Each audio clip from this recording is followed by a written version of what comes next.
Vamos a estar hablando sobre una temática que se llama después de la prueba y el abatimiento viene la honra. Y vamos a estar viendo lo que es el ejemplo de Elías. Pero el Señor me está poniendo en mi corazón que lo vamos a continuar en una serie de videos donde vamos a estar tomando ejemplo de varios personajes en la Biblia, y en el caso de hoy es el caso de Elías. Así que les pido, amados hermanos, que vayan a Primera de Reyes. Vamos a leer en Primera de Reyes capítulo 17 y del versículo del 1 al 7, hablando la primera parte donde Elías es primeramente introducido en la historia bíblica. Vamos a leer, amados hermanos, del versículo 1 al 7 y dice así: Entonces Elías Tisbita, que era de los moradores de Galaad, y dijo a Acab: Vive Jehová, Dios de Israel, en cuya presencia estoy, que no habrá lluvia ni rocío en estos años, sino por mi palabra. Y vino a él palabra de Jehová diciendo: Apártate de aquí y vuélvete al oriente y escóndete en el arroyo de Kerit, que está frente al Jordán. Beberás del arroyo, y yo he mandado a los cuervos que te den allí de comer. Y él fue e hizo conforme a la palabra de Jehová, pues se fue y vivió junto al arroyo de Kerit, que está frente al Jordán. Y los cuervos le traían pan y carne por la mañana, y pan y carne por la tarde, y bebía del arroyo. Pasados algunos días se secó el arroyo porque no había llovido sobre la tierra. Vamos a hacer una pausa ahí, amados hermanos. Esta historia nos narra cómo Elías, lleno del Espíritu Santo, porque cuando vamos leyendo poco a poco, paso a paso, nos damos cuenta de la terminología del lenguaje usado en estas escrituras, lo cual nos indica que Elías tenía una relación con Dios y que el Espíritu de Dios moraba en él. Viene Elías y se presenta ante un rey que se llama Acab, que era un rey de la parte del norte. Esto es en la época del reino dividido, donde la parte del norte se le llamaba Israel y la parte del sur se le llamaba Judá, donde hubieron muchos reyes malos que desobedecieron lo que es el mandato de Jehová, comenzando con Jeroboam. Entonces déjeme decirle en qué contexto histórico viene Elías a hablar estas palabras de sequía en contra de Acab y de la tierra que moraba en esos días.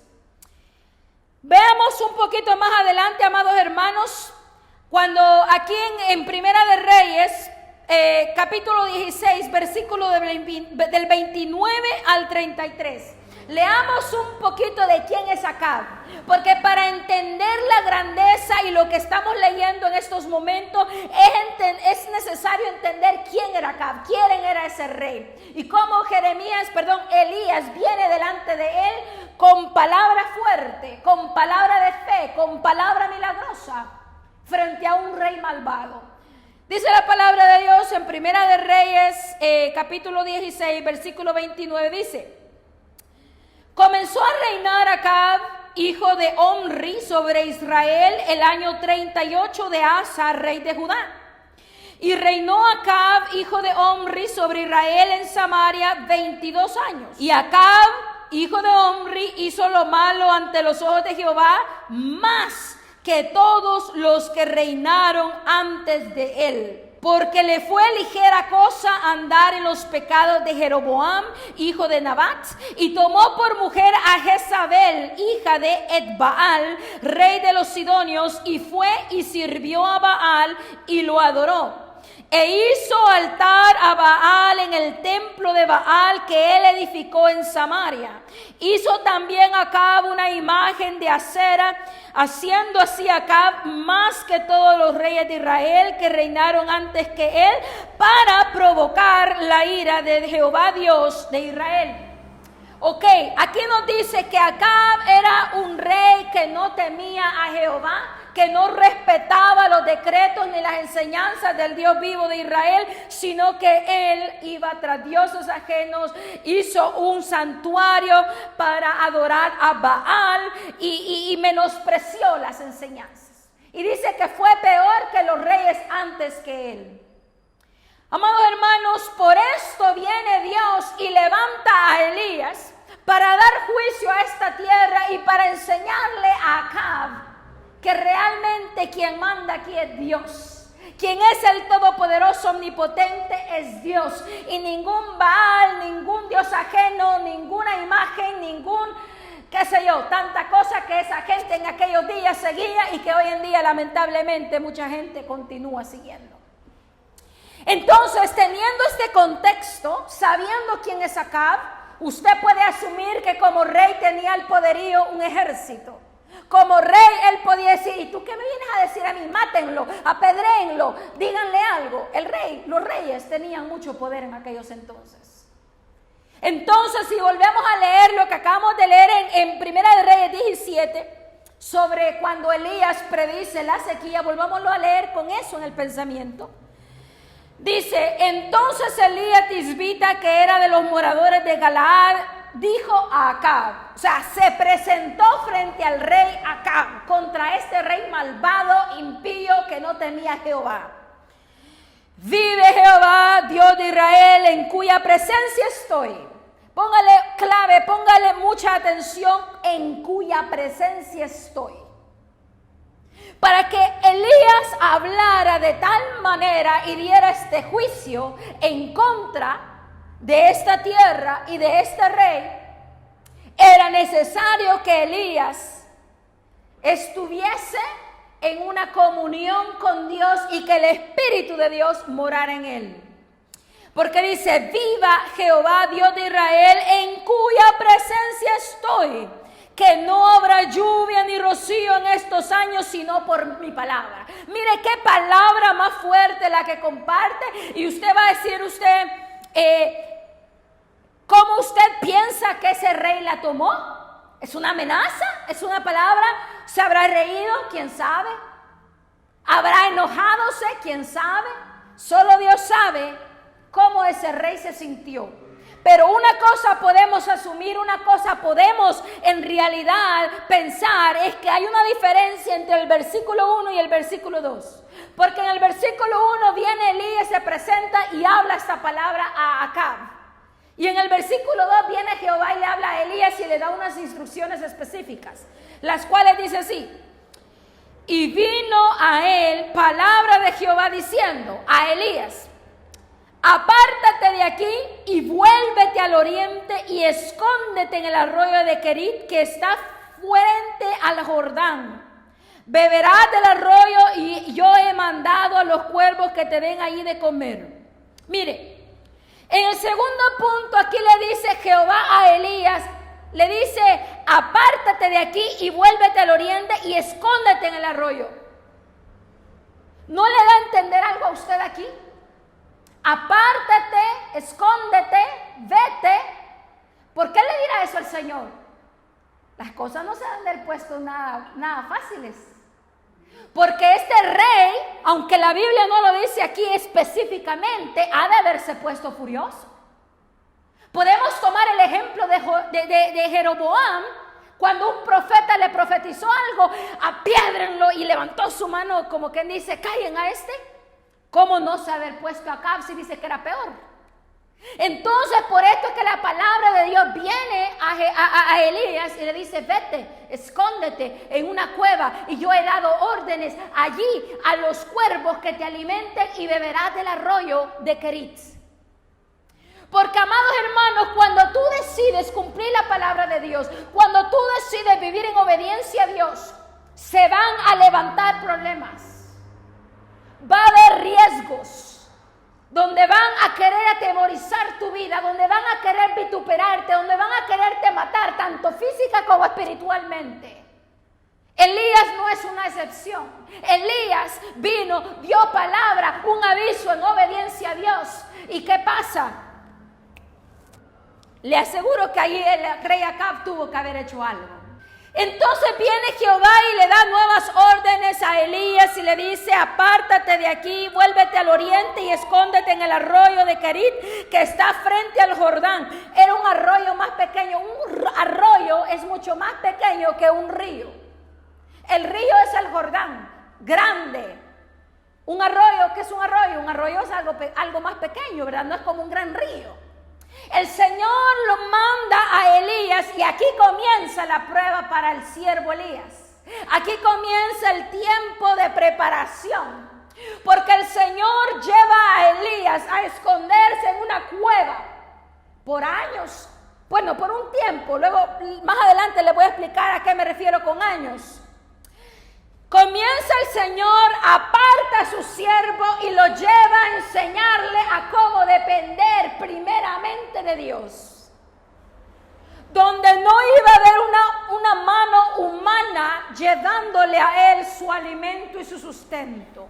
Donde Dios iba a utilizar las aves del cielo, los cuervos, para darle alimento de manera prodigiosa, de manera milagrosa, de manera, como nuestro Padre Celestial sabe hacer.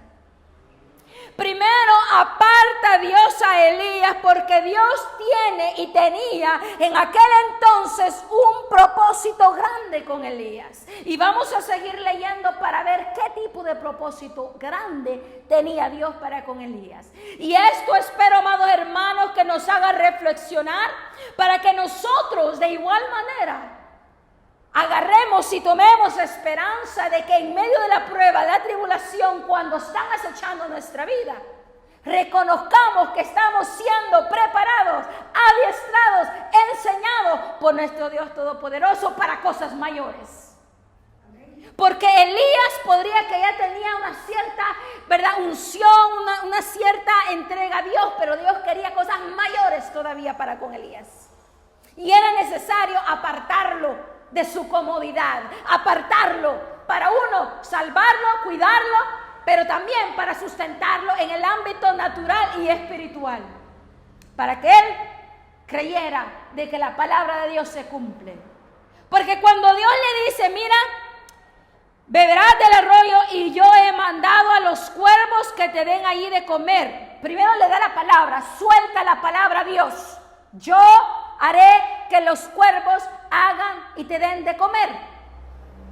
Y dice, y él, Elías, fue e hizo conforme a la palabra de Jehová, obedeció, creyó, tuvo fe, pues se fue y vivió junto al arroyo de Carit que está frente al Jordán, y los cuervos le traían pan y carne por la mañana y pan y carne por la tarde, y bebía del arroyo.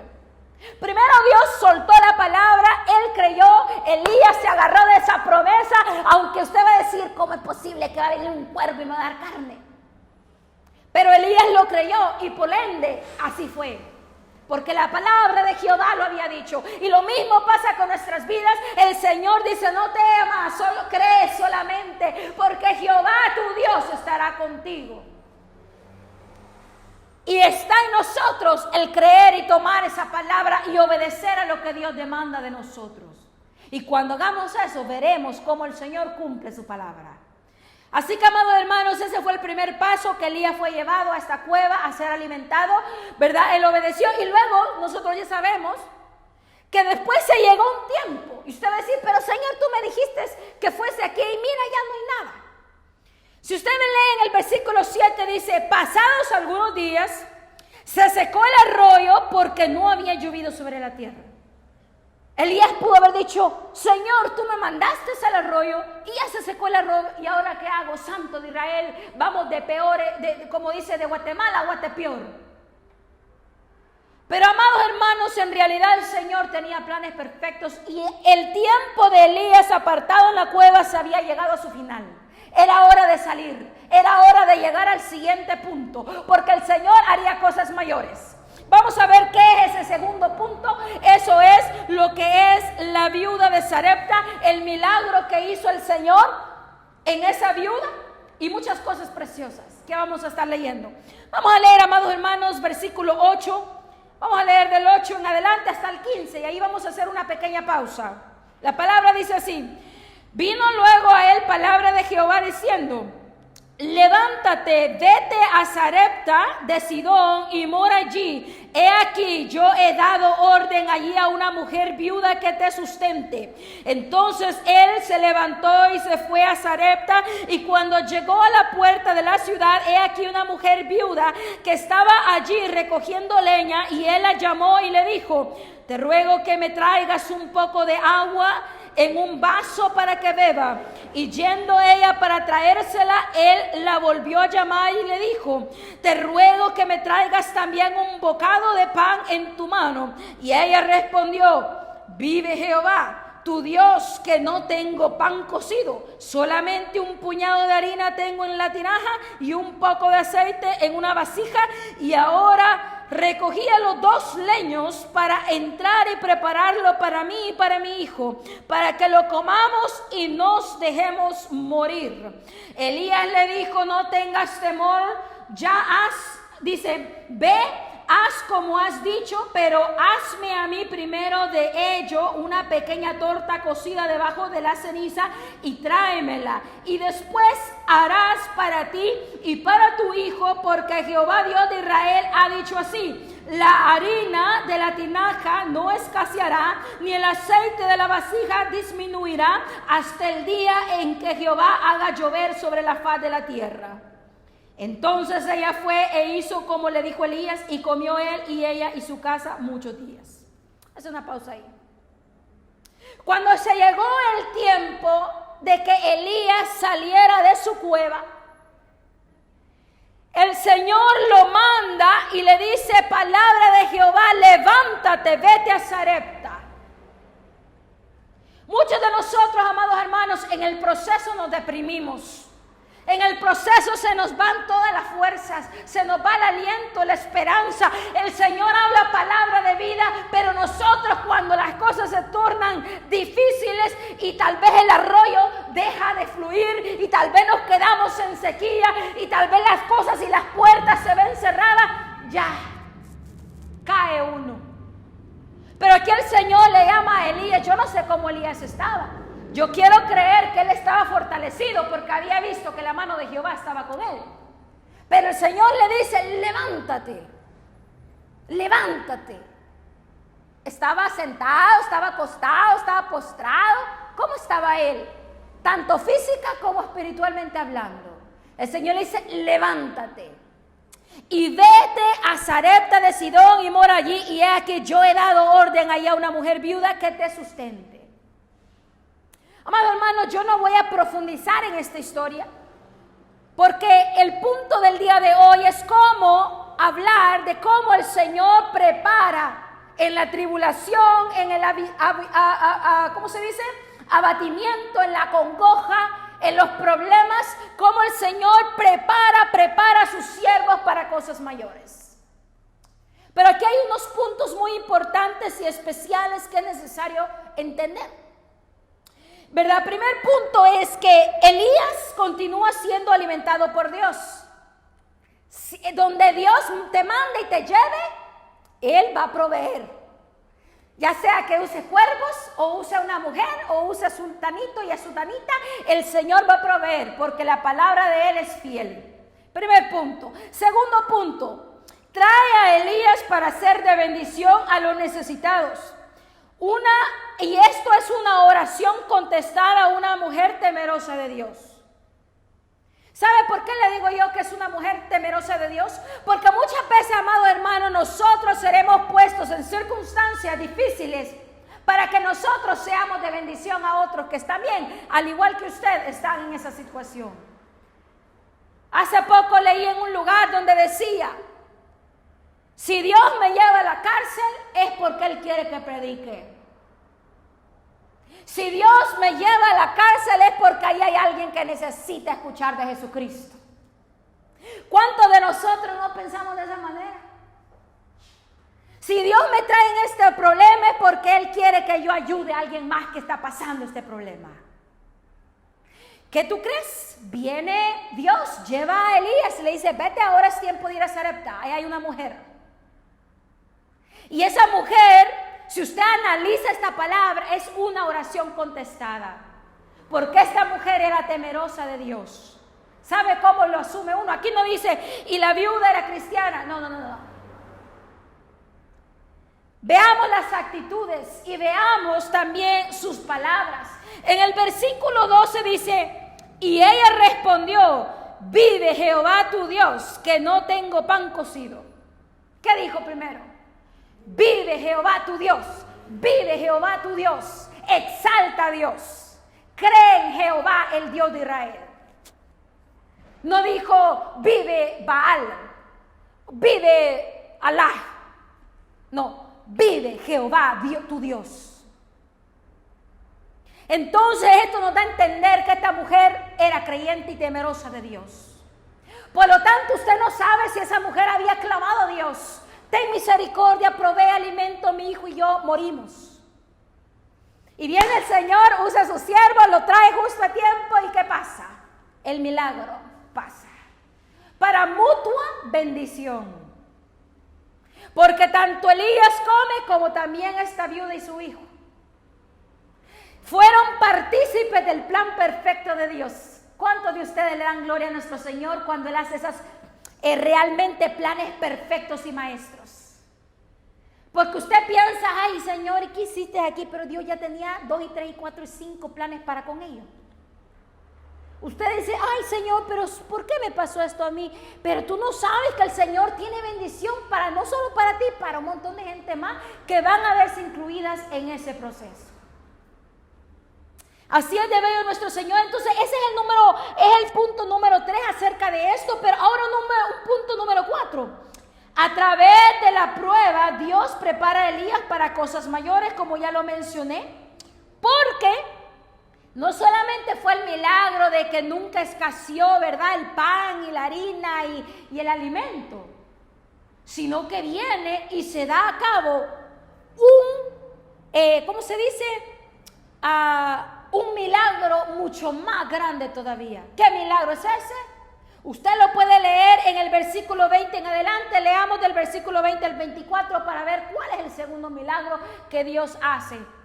Dice así: y clamando a Jehová, dijo: Jehová Dios mío, aún a la viuda en cuya casa estoy hospedado has afligido, haciéndole morir su hijo.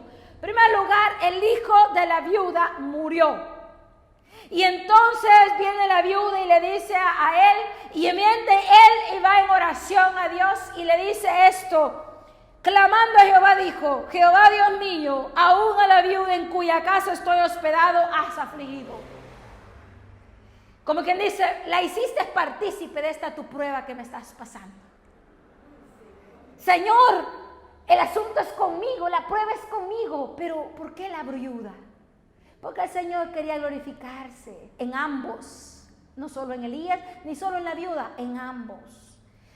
Y luego dice: y se tendió sobre el niño 3 veces, y clamó a Jehová y dijo: Jehová Dios mío, te ruego que haga volver el alma de este niño a él.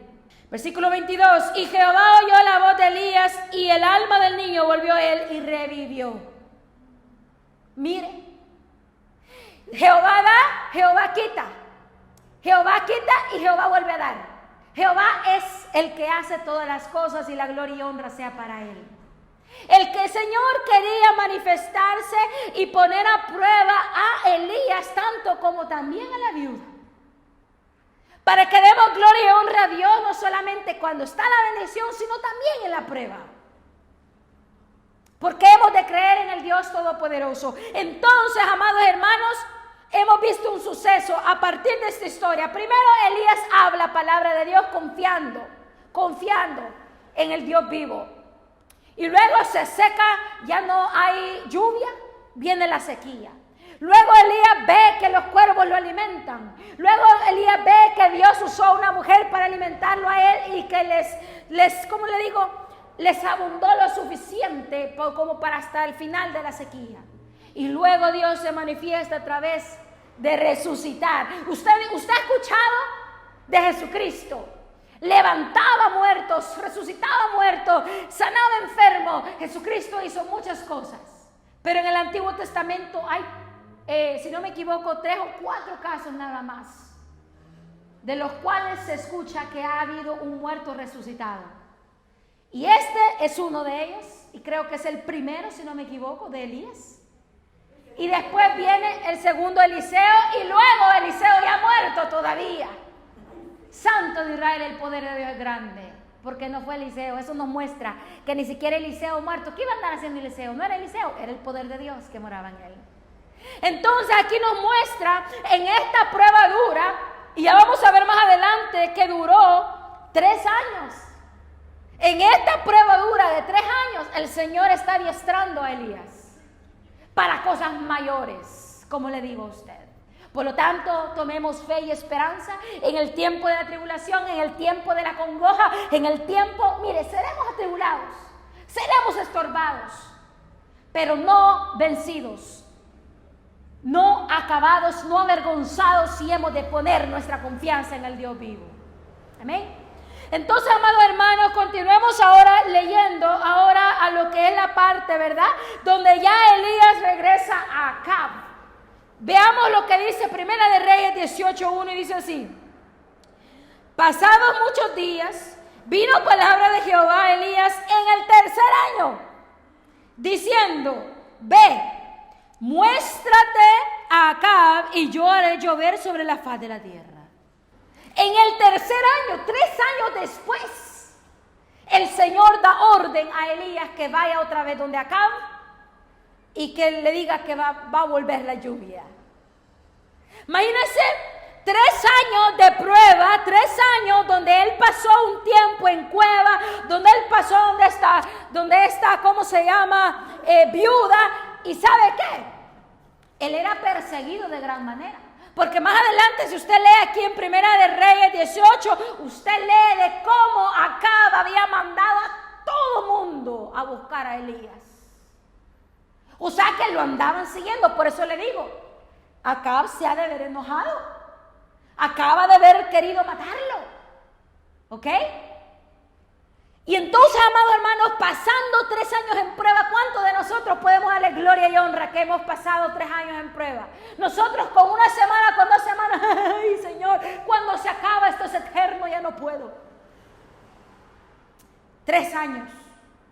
Y si usted se pone a pensar en José, pasó 2 años encarcelados antes que fuese gobernador. Póngame usted, estamos hablando de años. ¿Sabe cuántos años pasó David antes de ser rey? Después de haber sido ungido a ser rey. 20 años.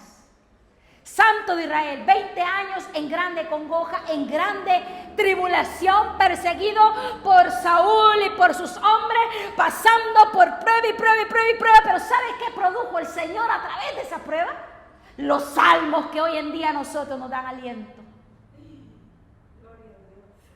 Y produjo un reino grande, porque David fue probado. Y nosotros, amados hermanos, seremos probados 1 mes, unos días, 1 año, 2 años, 3 años, 7 años, 14 años. Yo no lo sé, solo el Señor lo sabe. Pero, amados hermanos, hay una promesa grande. Después de la prueba viene la honra, viene la gloria, viene el crecimiento sobrenatural de Dios. Tú que quieres ver grandes obras de parte de Dios en tu vida, pues acepta con gusto la prueba, porque la prueba te hará grande.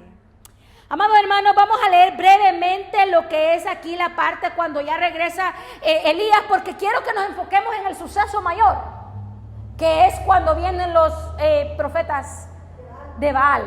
Ese es el suceso mayor, esa es la prueba mayor. Pero quiero brevemente leerles qué es lo que acontece cuando ya viene Elías a Acab nuevamente. Leamos el versículo 2, dice así. Estamos leyendo Primera Reyes 18. Fue pues Elías a mostrarse a Acab y el hambre era grave en Samaria. Mira, había pasado 3 años sin llover, ¿cómo que no? Había una gran hambre, no se producía nada. Dice, y Acab llamó a Abdías su mayordomo. Abdías era en gran manera temeroso de Jehová. Amén. Y luego saltémonos al versículo 7. Y yendo Abdías por el camino se encontró con Elías, y cuando lo reconoció se postró sobre su rostro y dijo: ¿no eres tú mi señor Elías? Y él respondió: yo soy. Ve, di a tu amo, aquí está Elías. Como quien dice, es hora de presentarme a ti. Es hora de que te diga, ¿verdad?, que aquí estoy. Y luego dice, pero él dijo, hablando de este Abdías: ¿en qué he pecado para que entregues a tu siervo en mano de Acab para que me mate?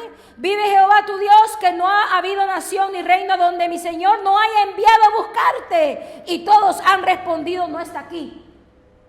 Imagínense, había mandado, dice, que no ha habido nación ni reino donde mi Señor no te haya enviado a buscarte.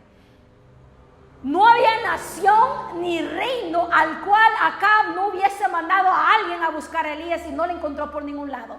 Porque cuando estamos protegidos en el hueco de la mano de Dios, aunque nos busquen, no nos encuentran. Porque tenemos el escudo y la protección de nuestro Padre. Y entonces veamos el versículo 12, ¿verdad? Vamos adelante al 15. Y le dijo Elías: vive Jehová de los ejércitos en cuya presencia estoy. Mire, ¿cómo recuerda él?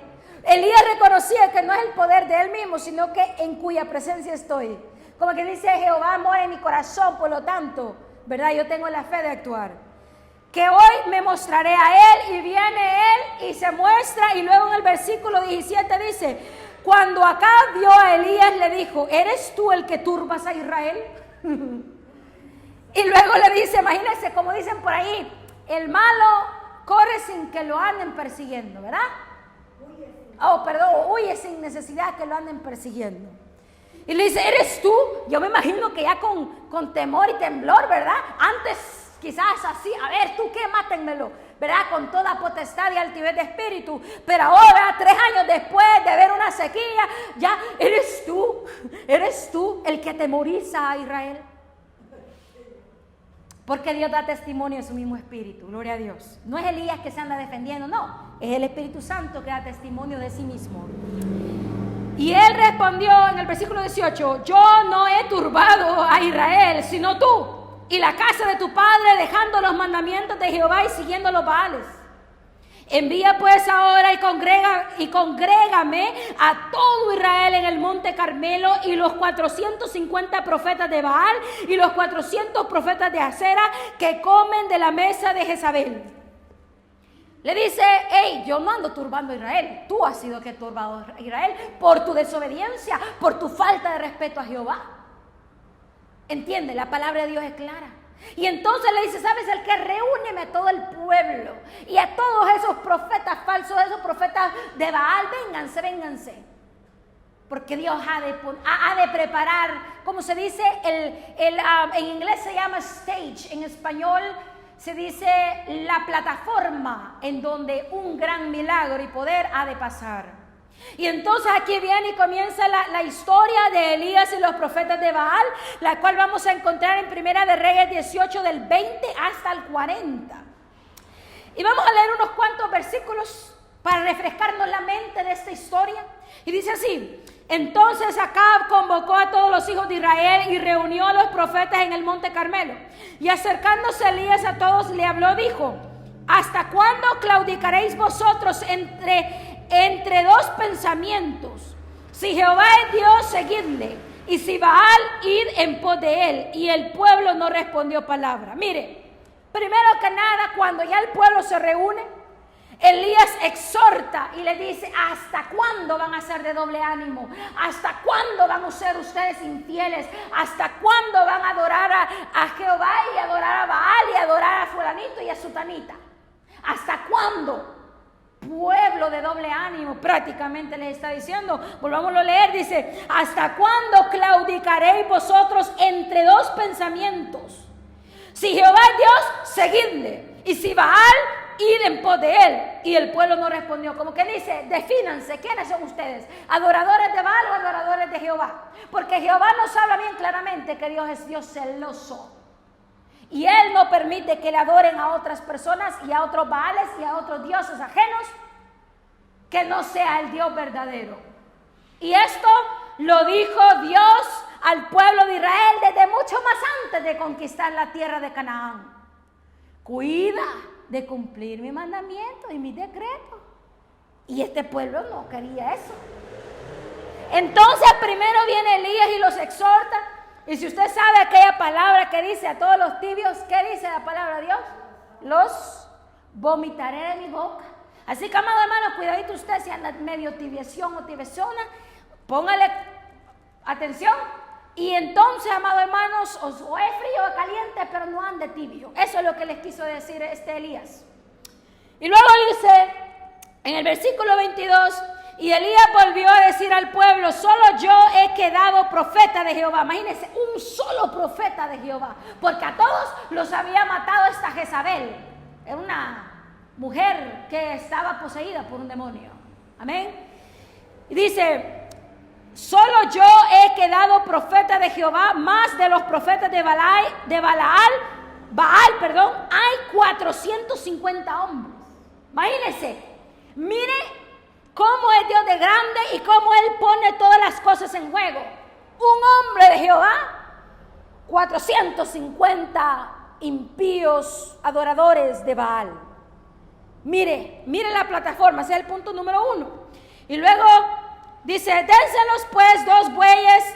Y aquí dice: y Elías volvió a decir al pueblo: solo he quedado yo de profeta de Jehová, más los profetas de Baal hay 450 hombres. Dénsenos pues 2 bueyes y escojan ellos uno y córtenlo en pedazos y pónganlo sobre leña, pero no pongan fuego debajo, y yo prepararé el otro buey y lo pondré sobre leña y ningún fuego pondré debajo. Invocad luego vosotros el nombre de vuestros dioses, y yo invocaré el nombre de Jehová, y el Dios que respondiere por medio de fuego, ese sea Dios. Y todo el pueblo respondió diciendo: bien dicho. Mire, cuando los exhortó que eran tibios, el pueblo cayó. Pero cuando les dice: miren, ustedes tienen 450, yo solo soy uno, hagamos esto, y el Dios que haga la obra, que mande fuego, ese es Dios. Entonces, porque ellos se fijaron, se pusieron a la atención: somos 450, nosotros vamos a poder más. Bien dicho, hagamos, aceptamos. Mira el pueblo rebelde. Pero, amado hermano, luego dice: entonces, usted ya se sabe la historia, vamos a adelantarle, ¿verdad? Entonces Elías dijo a los profetas de Baal: escogeos un buey y preparadlo vosotros primero, pues que sois los más, dice, porque ustedes son más, e invocad el nombre de vuestros dioses, mas no pongáis fuego debajo. Y ellos tomaron el buey que les fue dado y lo prepararon e invocaron el nombre de Baal desde la mañana hasta el mediodía, diciendo: Baal, respóndenos. Pero no había voz ni quien respondiese. Entre tanto ellos andaban saltando cerca del altar que habían hecho. Y aconteció al mediodía que Elías se burlaba de ellos, diciendo: gritad en alta voz, porque Dios quizás está meditando, o tiene algún trabajo, o va en camino, o tal vez duerme, y hay que despertarle. Imagínense. Pasaron desde la mañana hasta el mediodía. Respóndenos, Baal, respóndelo, y saltando y haciendo sus juicios y haciendo sus cosas locas que hacen. Pero ni una respuesta. Y viene Elías y le dice: bueno, a lo mejor está dormido, a lo mejor se está rascando la panza. Ustedes sigan clamando, a ver si les responde. Elías tenía la seguridad de que solo hay un Dios. Y que estos, aunque fuesen numerosos, no iban a poder hacer nada. Lo mismo en tu prueba, a veces se levantarán enemigos mucho más disque fuertes que tú, mucho más numerosos que tú, pero si no cuentan con el Dios vivo, ¿de qué les sirve? ¿De qué les sirve? Tropezarán en aquello en lo que ellos han puesto. Y luego la palabra de Dios dice aquí en el versículo 28: y ellos clamaban a grandes voces y se sajaban con cuchillos y con lancetas conforme a su costumbre, hasta chorrear la sangre sobre ellos. Imagínense, andaban ahí cortándose y haciendo sus ritos, y que nada de eso les funcionó, nada. Y luego dice: pasó el mediodía y ellos siguieron gritando frenéticamente, ya alocados, hasta la hora de ofrecerse el sacrificio, pero no hubo ninguna voz, ni quien respondiese ni escuchase. Entonces dijo Elías a todo el pueblo: acercaos a mí. Y todo el pueblo se acercó, y él agarró el altar de Jehová que estaba arruinado. Y tomando Elías 12 piedras conforme al número de las tribus de Israel, el cual había sido dada palabra de Jehová diciendo: Israel será tu nombre, edificó con las piedras un altar en el nombre de Jehová. Después hizo una zanja alrededor del altar en que cupieran 2 medidas de grano. Preparó luego la leña y cortó el buey en pedazos y lo puso sobre la leña, y dijo: llenad 4 cántaros de agua y derramadla sobre el holocausto y sobre la leña. Y dijo: hacedlo otra vez y hacedlo otra vez. Y lo hicieron 3 veces como él lo pidió, echando agua con cántaro. O sea, humedecer todo prácticamente. holocausto, se acercó el profeta Elías y dijo: Jehová Dios de Abraham, de Isaac y de Israel, sea hoy manifiesto que tú eres Dios en Israel, y que yo soy tu siervo, y que por mandato tuyo he hecho todas estas cosas. Respóndeme, Jehová, respóndeme, para que conozca este pueblo que tú, oh Jehová, eres el Dios, y que tú vuelves a ti el corazón de ellos. Entonces cayó fuego de Jehová y consumió el holocausto, la leña, las piedras y el polvo, y aún lamió el agua que estaba en la zanja. Viéndolo todo el pueblo se postraron y dijeron: Jehová es el Dios, Jehová es el Dios. Mira, amados hermanos, un proceso de 3 años lo que hace. Un proceso de tratar individualmente con su persona, como Dios trató individualmente con Elías por 3 años, preparándola para esta manifestación tan enorme, tan preciosa, tan grande, donde fueron avergonzados en gran manera aquellos idólatras, falsos, mentirosos, malignos, aquellos que creen y ponen su confianza en dioses ajenos. Y cómo Dios le dio la victoria de sobremanera grande ante circunstancias imposibles. Todavía usa el agua todavía, como para darle a entender, ni eso detiene el poder de Dios. Y al ver esto, el pueblo dijo: en verdad Jehová es Dios, en verdad Jehová es Dios. Y eso, amados hermanos, es algo que usted tiene que entender. Cuando Dios le ponga en prueba, en abatimiento, en congoja, en tribulación, es porque primeramente Dios quiere que usted le alabe y que todos alrededor de usted alaben a Jehová. ¿Por qué? Porque a través de su testimonio, a través de la prueba y a través de la victoria que Él le va a dar, el pueblo inconverso creerá. Porque usted ha de ver una mano omnipotente obrar en el asunto, donde no queda duda, donde no queda espacio para cuestionar, donde queda claro quién es un hijo de Dios y quién a Dios respalda. Amados hermanos, esa es una invitación, y como dice en Salmos 35, versículo, si no me equivoco, 18, veamos qué dice Salmo 35, 18. Cuando David en este bello Salmo 35, si usted lo lee todo, pasa congojado, pasa en tribulación, se levantan de su misma familia, se levantan aquellos en quien él tenía confianza.